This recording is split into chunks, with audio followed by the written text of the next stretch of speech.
Hey everybody, it's Jennifer J. Welcome back to Moving Forward. I am going to set my timer here, and today we're going to be in Judges chapter 5 and also chapter 4, because you know how I like to read the chapter ahead or before. But we're going to be talking about Deborah and Jael, but mostly Deborah. So if you're new to the channel, I know I do have a couple new subscribers this week, so welcome. Appreciate you guys. If you want to see the whole story, I know at least one of you commented that you hadn't seen the whole story, so you might want to hit videos up at the top, and then it'll give you all of the videos instead of just the last 5. And then you can go back and start with number 1. I will warn you that number 2 is out of order, so if you try to just keep it plain, it's going to jump from 1 to 3. And I don't know how to get it put where it needs to go, so I apologize, but it is labeled as part 2, so you can physically go to it and click on it. But anyway, for those that are going to stay with this one, though, you can watch this as a standalone if you'd like. It just isn't going to have part of my story in it, but that's okay. But for those that have been following along, this is the Bible study that I had planned for the young ladies on campus at the foster care aged out campus. It was only going to be with young ladies, and so I chose the Bible study series called Unexpected, and it goes over 6 different women in the Bible, so 6 different Bible characters. And this very first one was Deborah and Jael. So back in those days, sin was really prevalent, and not that it's not now, but it was, and they would be really disobedient. They had these cycles that they went through, the Israelites. So they'd be really sinful and disobedient, and then they would cry out to God to help them because things were going badly, right? And God always did. So God would appoint a judge. So the judges were divine appointments, and they were sent by God to lead the people. So this would happen over and over again. When that judge would die or go away or whatever, then the sin would happen again, the disobedience, things would get chaotic, they would cry out to God, God would send another judge. So this third time, he sends Deborah. So in Judges chapter 5, verse 7 is where he sends Deborah. And society back then was very chaotic, and it even says that they didn't travel on the highways. They actually were taking either, I was going to say shortcuts, but it might have been long cuts, to go back ways and sneak. They were cowering and hiding. They were not traveling out in public. They were afraid. There was a lot of lawlessness going on. And so they had cried out to God, and each time he sent a deliverer.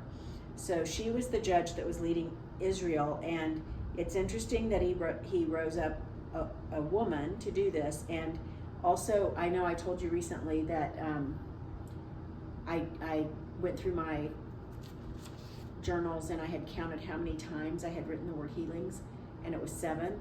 And I remember I told you I wasn't real surprised, because that's the number of perfection and completeness in the Bible.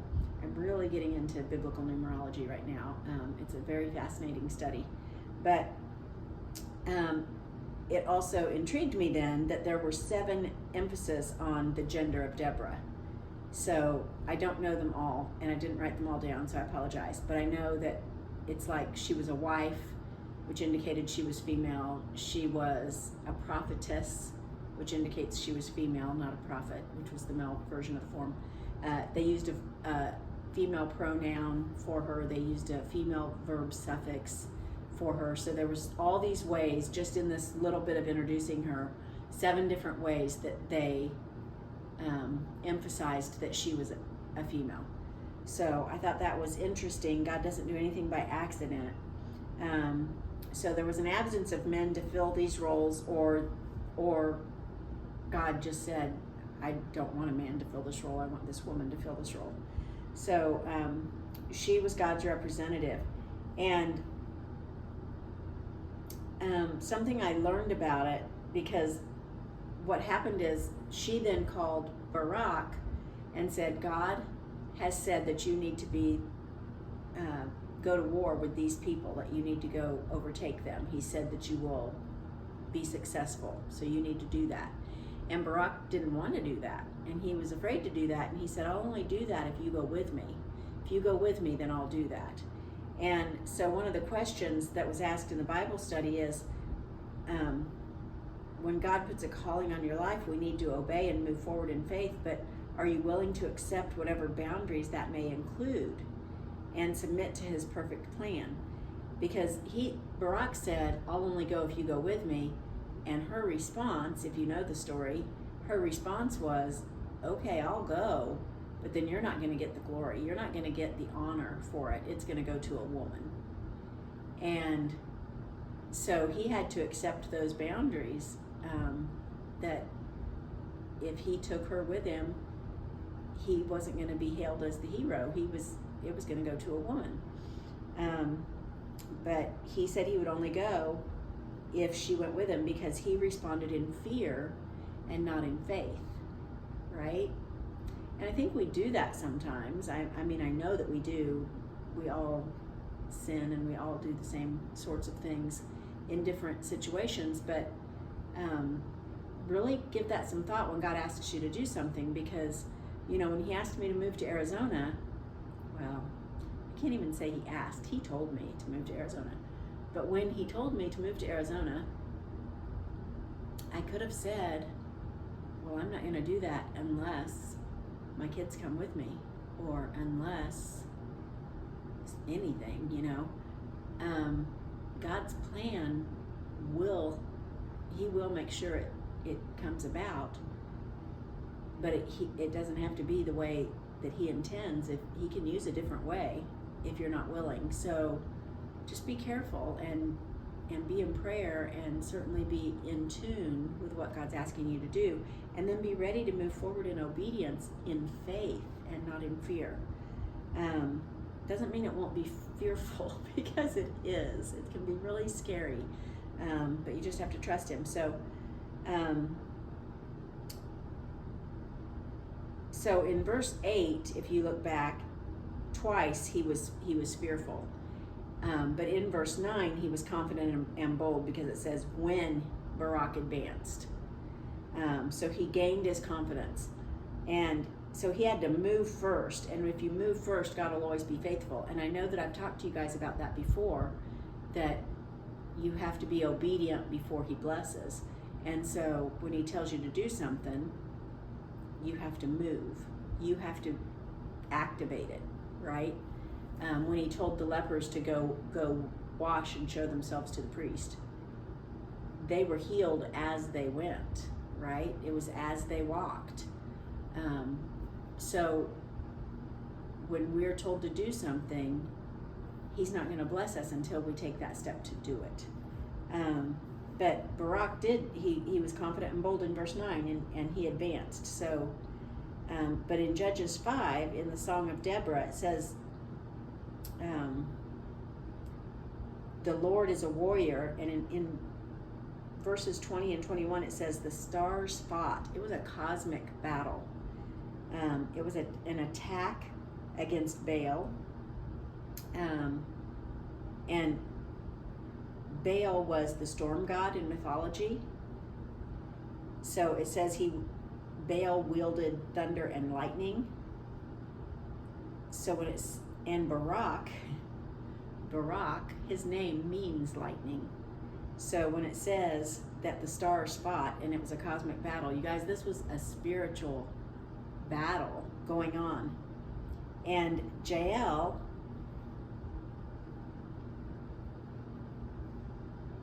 I was reading another note about that. I'll mention that in a minute. Jael was a non-Israelite, but she risked everything to follow God. She went against her family's beliefs. She went against political beliefs and political alignment just to follow God, because she had been just doing everyday mundane tasks until God called her. So think about that. She was used to hammering back then they homes a lot of times were just tents, but they had those big old nails that they would hold that were tent pegs, and you'd have to hammer those into that dry desert ground, right? But she did that. She did that every day. She worked out. She was strong. But she just did the mundane tasks of everyday life. But when God called on her, she was ready. She didn't complain about not being in the spotlight. She didn't complain about having a boring job. She didn't complain about where God had her. She just did what she was told to do until God told her to do something else. And so she was doing those things. And then when Sisera came to her tent, because they had peace with them, so he thought that was a safe place to go, and he needed to hide from Barak, she said, come into my tent, because she was going to hide him, right? And he thinks they're friends. And he doesn't think they're friends because they necessarily know each other, but because they had an alliance together, with their peoples had an alliance together. They were at peace with one another. And so then she gave him milk, and she put a blanket over him, which putting a blanket over him was representative in their customs of being very familiar, and I don't mean that in a sexual context, but being very familiar and being family, like I'm gonna protect you. And so he felt very comfortable, and she filled his belly, she gave him milk, and so then, and I'm sure he was tired from running and from the war, and so when he laid down, he fell asleep. And she took a tent peg and cracked his skull open and killed him. So Barak's honor did go to a woman, because Jael's the one that killed the enemy, but she was ready. She had been doing all the things God told her to do every day that didn't seem important or vital or seem like they would have anything to do with God's plan. And yet when the moment came, she was ready. And she did exactly what he told her to do, and she wasn't fearful. I'd be afraid to do that. She wasn't fearful. But she was a non-Israelite, and she risked everything to follow God. So you never know when God's going to call, and you just have to be ready.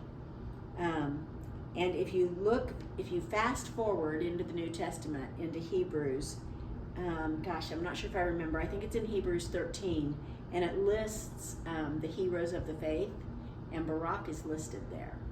So he evidently did grow in his faith. He moved out of fear and into faith, and that's good. We don't know the details of all that, but we just, we have to trust God, and God is gonna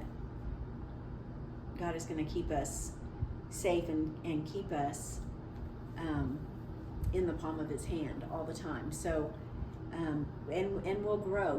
Barak made the mistake of moving in fear, but he grew from that. He learned from that, and then he's listed in the Heroes Hall of Fame in Hebrews. So even when you're scared and you maybe make a mistake and you don't do what he told you to do, or you don't do it like he told you to do it, I'm guilty of those things as well throughout my life. I've made those mistakes, but God grows you. So don't beat yourself up. Just go from today and move forward and go, God, what are you having me do today? And it might seem mundane, you guys. It might seem like it's not even important. It might seem like, I'm just trying to pick Cheerios up off the floor and keep the baby alive. Whatever it is. It might be going to a 9-to-5 job, or a 11 to I don't know what the shift is, 11 to 7 job, that shift, the night shift. It might be any number of things. And you might be scrubbing floors, or you might be working at a computer, not even talking to people. Whatever it is that you're doing, you might feel like this doesn't even matter in the kingdom of God. But believe me, Jael, I'm sure, did not think driving tent pegs all day was gonna matter in the kingdom of God. But it mattered big time. And so what you're doing matters too. And God has you where He has you on purpose and for a purpose. And so just always be in the Word. Be asking Him and talking to Him and looking for the next open door to go through. You guys, I look for every open door these days. I was invited last night to a pool party. It was one of the people I've met here in Arizona that has come to church with me and said she wants to be on my team.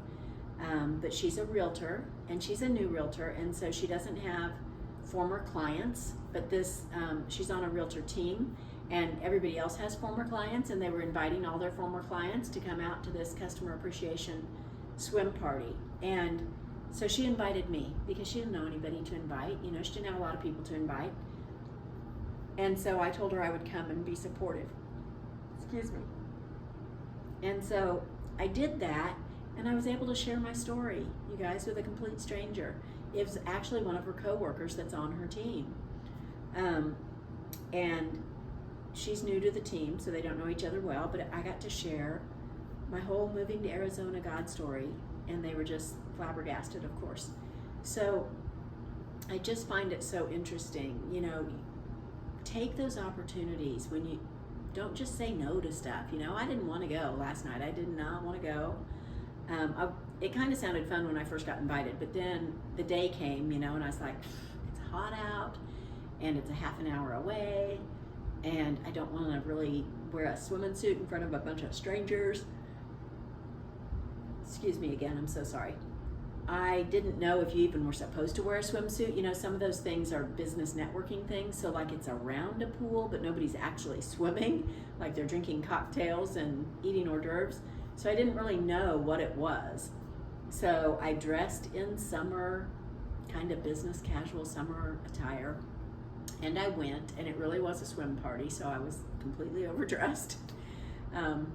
But it was fine. I wasn't going to swim anyway. I didn't have kids. A lot of people took their families, so the kids were swimming and having a good time. But they had free food trucks there and raffle prizes and lots of stuff. So it was kind of fun. And I didn't stay real long. But you know what? I took that opportunity, and I was able to share my story with somebody.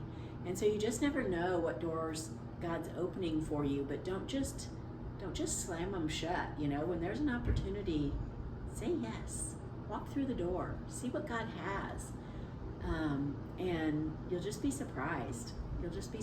And I can't wait to hear your stories, because I know there's going to be some really good ones come out of it. So I hope that you will message me with those or put them in the comments, because I know God's working, and He's working with all of us. And I just hope that this is twofold in blessing you today. One, in that God really does raise up women to do His work, and He anoints women to do His work. But also that even if you're in a mundane job doing tasks that seem like they're very unimportant, God is growing you into the person He wants you to be, and into the person He's going to use for whatever task it is that you're just not aware of yet. So don't be fearful when He asks you. Go in faith and do it. All right, I'm going to go, and I'll see you guys on Thursday. Bye-bye.